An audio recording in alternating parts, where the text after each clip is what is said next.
నమస్కారం. నేను అక్షయ సాయి. ప్రతిరోజు పఠించాల్సిన 6 శ్లోకాలు నేర్చుకుందాం. నిద్ర లేవగానే చదవాల్సిన శ్లోకం.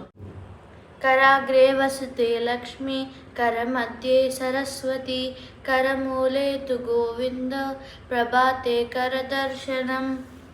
భూదేవికి నమస్కారం. సముద్రవసనే దేవి, పర్వతస్థన మండలే, విష్ణుపత్ని నమస్తుభ్యం, పాదస్పర్శం క్షమస్వమే. ఇది స్నానం చేయవలసినప్పుడు చదవాల్సిన శ్లోకం.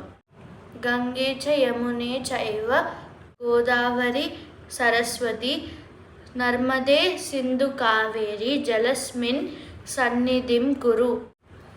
తల్లిదండ్రులకి నమస్కరిస్తూ చదవాల్సిన శ్లోకం. త్వమేవ మాత పితా త్వమేవ, త్వమేవ బంధు చ సఖా త్వమేవ, త్వమేవ విద్యా ద్రవిణం త్వమేవ, త్వమేవ సర్వం మమ దేవ దేవ.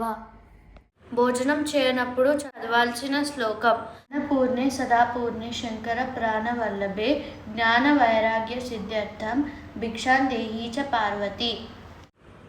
నిద్రించు సమయంలో చదవాల్సిన శ్లోకం. రామస్కందం హనుమంతం వైనతేయం రుకోదరం, శయనేన స్మరేన్ నిత్యం దుస్వప్నం తస్య నశ్యతి.